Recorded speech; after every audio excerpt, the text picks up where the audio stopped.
Hey, TGIF. It's Rumor and Innuendo. I'm Dominic D'Angelo, Studio1Sports.com, and I'm here. Mr. Robert Carpus, W Creative underscore Esh on X. Robert, TGIF to you, my dude. How goes it Happy today? Friday to you. Happy Friday to those of us those joining us all over the world. What an exciting show we have today. We are the seer of seers, prognosticator of prognosticators, as we are going to be talking Night of Champions and Forbidden Door.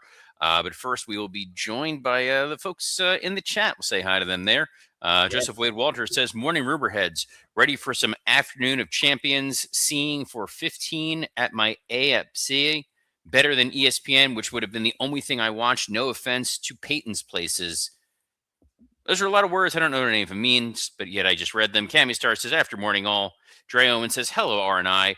A lot of damn PLE pay-per-views this weekend. No kidding. Every company seems to have one. It's wild. Wrestling All, it says, good after morning all. The 3-day wrestling overdose begins tonight with SmackDown. SmackDown already in the can, already taped, already done, already available for some for those folks with some ingenuity and able to use a VPN can go ahead and catch SmackDown if they'd so please. Wanna Breeze says, hello, R&I. Tonight is Night of Champions, where almost every title will be on the line. A couple of them will be on the line, and that's really all that matters. And Legs Louie asks, will we get the Darkest Timeline? It's very possible. There is, you know what? I'm going to be positive here. I'm going to think that we may be okay. I think so too, Robert. I think so too. I don't know. If they go the other route, if they do go the darkest timeline, it's not good business move on their aspect at all. It hasn't stopped them before, but who knows?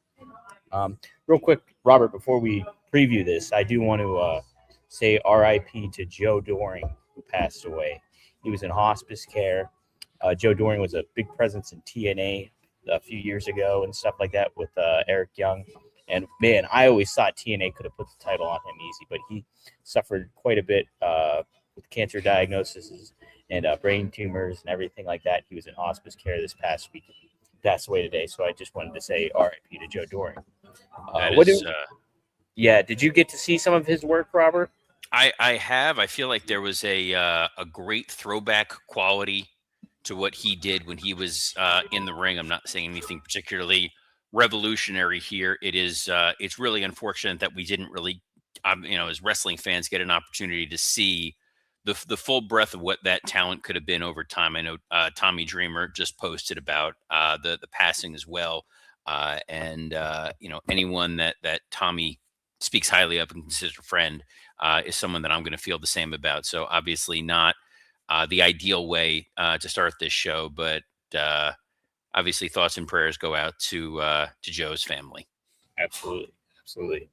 All right, Robert. Yes, we have SmackDown tonight. There are some spoilers, but we don't spoil on the show. We do not do that. So you'll have to wait to tune in. Did you have anything you wanted to say about SmackDown, though, before we do preview Night of Champions and Forbidden Door?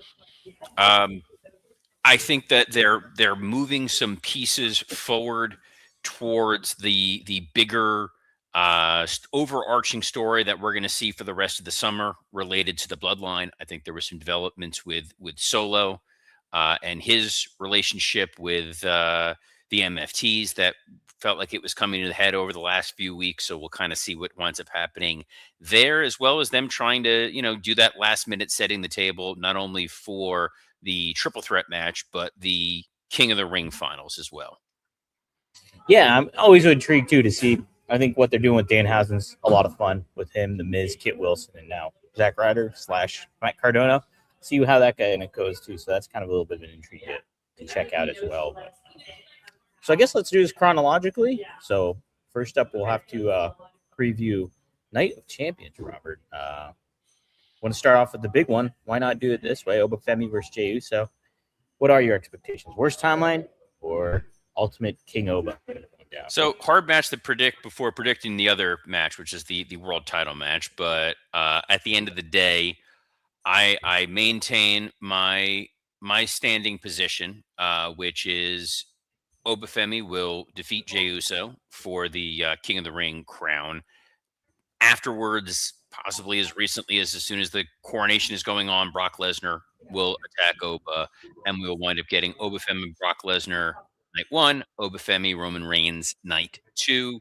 It tells the most intriguing stories, namely that Jey Uso failed to accomplish his mission, which undercuts his standing in the bloodline and furthers the tension between him and Jacob Fatu. It also allows for Obafemi to be anointed as the top star that he should have been the night after Mania. The other side of that is if Jey Uso were to win, then the two options are Jey Uso goes and faces the SmackDown champion in a stadium show as a main event, or he challenges Roman. And then we're literally just retelling the bloodline story that we told 2 years ago. Right. Right. Is it a pregnant pause, Dom, or did you just outright pause? If you're hoping for the if you're hoping for the right outcome, it's got to be Oba doing it. It's got to be Oba getting the win. Okay, well, let's do this. Cody Rhodes versus Gunther.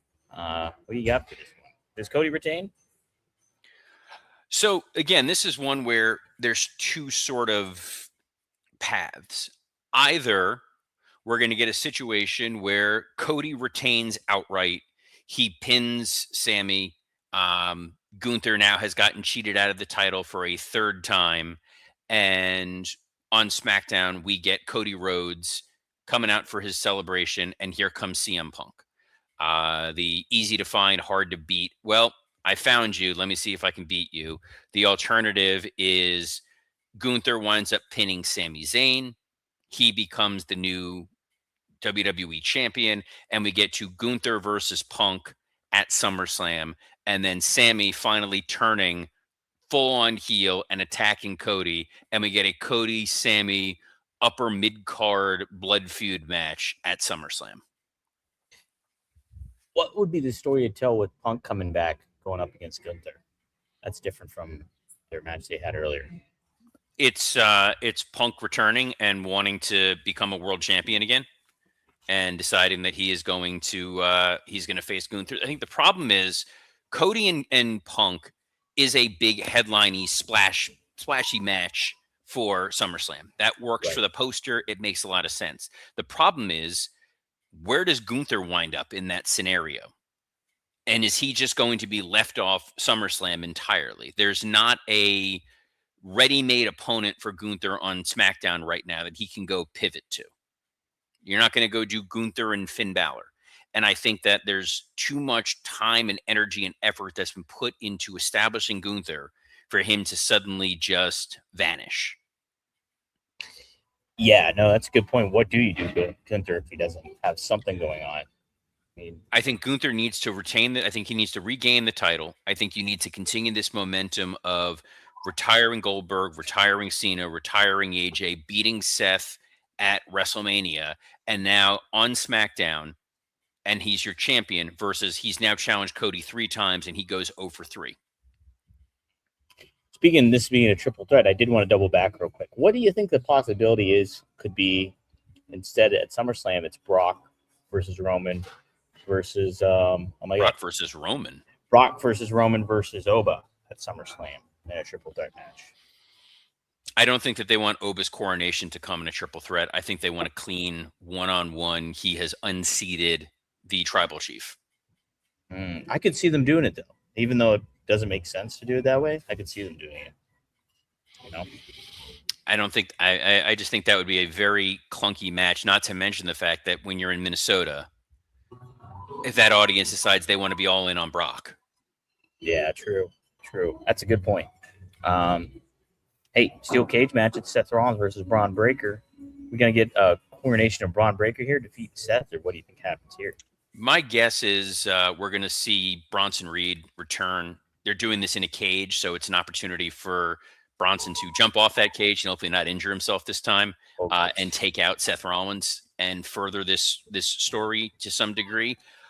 There's no reason for Seth to really get the win here and beat Breaker. I just recorded a working stiff with Scott Chaplin and kind of laid out a scenario where I see the Vision winding up on SmackDown. So it feels like maybe Braun gets the win here, bests Seth, and then eventually they migrate over to Friday nights.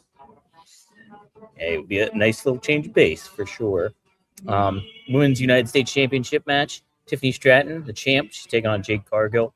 Uh, Expectations from this, Robert? I think the yawn was unintentional and yet somehow kind of felt appropriate. My expectation is they're going with Jade and Charlotte, it feels like, as a feud. There's no reason for Tiffany to necessarily lose her title here just because it feels like Tiffany and Blake Monroe is a path to the future for that championship. And then you can do Jade and Charlotte feuding for the number one contendership to face Rhea, maybe a triple threat at SummerSlam. Maybe there's your triple threat that you've been pushing for there, Dom. Maybe it is. Maybe it is. I'm not a fan of triple threats, but I might get them anyways. United States Championship, Men's United States Championship. Trick Williams, the champ, taking on Ricky Saints. Trick retains. Come on. What are we doing here? All right. Yep. I'll go with Trick too. Hey, we got the Queen of the Ring final too, Robert. Let's not forget about that. It's Io Sky. It's Liv Morgan. Do we see Queen of the Sky instead of Genius of the Sky, or do we see Liv Morgan, Queen Liv? I think Queen of the Sky is the only real option that they have here.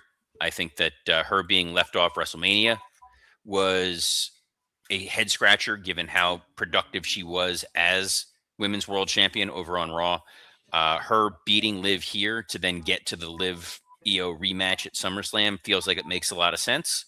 And then it allows Io to win the title, and then Liv can go pay off this Roxanne feud that has been lingering forever. And Io's got a ready-made opponent in Raquel. I like it, Robert. Good stuff. All right. Any surprises you think we're going to get at Night of Champions? Or I said Bronson Reed feels like a surprise. Maybe Brock attacking Oba at some point would be a decent surprise. Yeah, might be set up. Are you? I'm okay with it. The pay-per-view in general, I guess. Whatever. The Saudi thing's just going to hang over like a Charlie Brown. I don't know if Dom froze there or I froze. He started saying Charlie Brown. I don't know what I'm guessing it was the Charlie Brown football thing, but what the heck do I know? As Dom's internet becomes unreliable and a somewhat limp stream. And guys, if you're worried about your own limp stream, can we talk to you about our friends at Blue Chew? Blue Chew is better sex in a tablet. They have combined 4 ingredients into one powerful solution: 2 ingredients to get you hard physically and 2 to support arousal and desire in the brain. It works fast and it lasts. Guys, have a complete experience in the bedroom with Blue Chew Gold, and we've got a special deal for our listeners right now. When you buy 2 months of Blue Chew Gold, you get the 3rd for free with promo code RUMOR. That's promo code RUMOR. You'll also receive 10% off plus free shipping with your first order. Visit BlueChew.com for more details and important safety information. And we thank Blue Chew for sponsoring this episode of Rumor and Innuendo. Dom has now vanished into the great unknown. Wrestling All Head says Dom is in the back rooms. Would not entirely shock me. Oh, look, Dom is back. He has burst through that forbidden door. And Dom, there are 95 matches on Forbidden Door, and we've got about 10 minutes. So let's speed round this sucker. What do you say? Let's tackle him up. Let's make it happen, Robert. We'll start off with the heavy hitter. We got that multi-man cage match going down. MJF's team versus Mark Briscoe's team. Do you expect Mark Briscoe to win, become the number 1 contender, or do you expect them to move on? MJF's still a champ, and he gets a different contender going on. I think Briscoe wins because Andrade turns on MJF and costs him the match. We get Briscoe and MJF on a Dynamite, and then we get MJF and Andrade at the pay-per-view before All In. Interesting. Okay. All right. All right. We also have Will Ospreay. He's taking on Swerve Strickland in the Men's Owen Hart Foundation Tournament final. It's got to be Ospreay, right? There's no world in which Ospreay doesn't win this. This is the payoff to the story. AEW has the real great opportunity to tell the Ospreay versus MJF story at All In there's no reason to deviate. No, I completely agree with that. This one's a little maybe more up in the air, Robert. Mercedes Moné versus Maya World, Women's Own Heart Foundation tournament final. Could we see an upset with Maya World beating Mercedes Moné? Or should Mercedes Moné win and we get more stuff from her? Obviously, they need to reinvigorate her, too. I think Mercedes and Thekla feels like the best opportunity for this big all-in. I think Maya World is an interesting story. I don't think that she really resonates on a global scale for AEW for a stadium show. And I don't think that they have enough time to really get you fully invested in what it is that she's doing. The thing that this speaks volumes about is just how disconnected Britt Baker is from AEW, that all these people become injured or unavailable, and at no point did they tap her to try to bring her in here. It's insane to think about. Tony was asked on the media conference call yesterday about returning names, and Britt was one of the names that the caller mentioned, and he did not acknowledge anybody in specific, but said there will be some returns coming. I could not imagine Britt Baker being one of them, though. We have Kenny Omega. He's taking on Zack Sabre Jr. in a singles match. Kenny, I would think, win this. You got to keep him hot moving into what you're doing at All In potentially with him. But what do you think?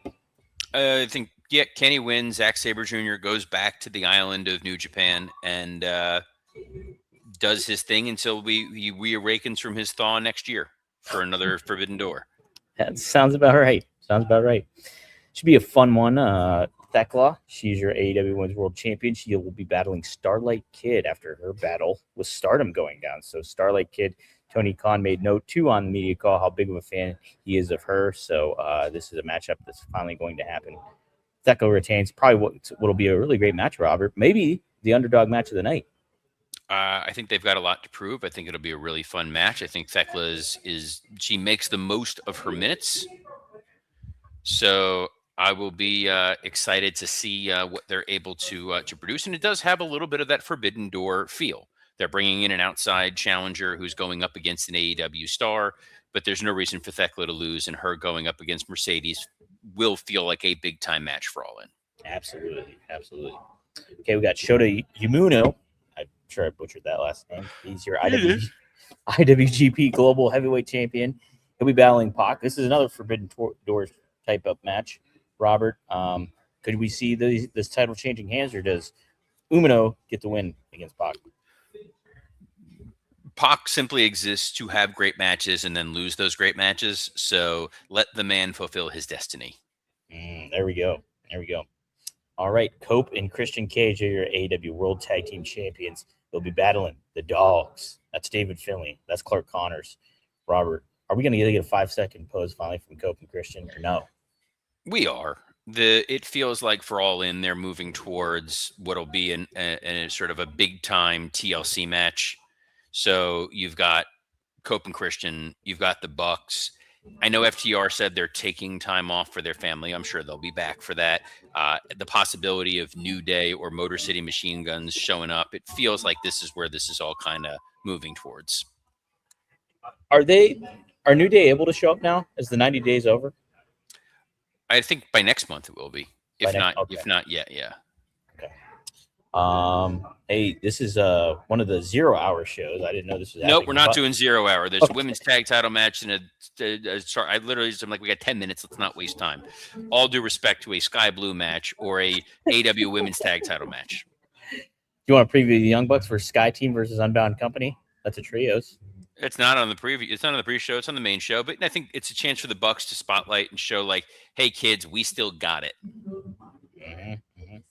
Do I have a short card? Is there more matches I'm missing here, Robert? I just closed out the document. I think there was 11 matches. Oh, okay.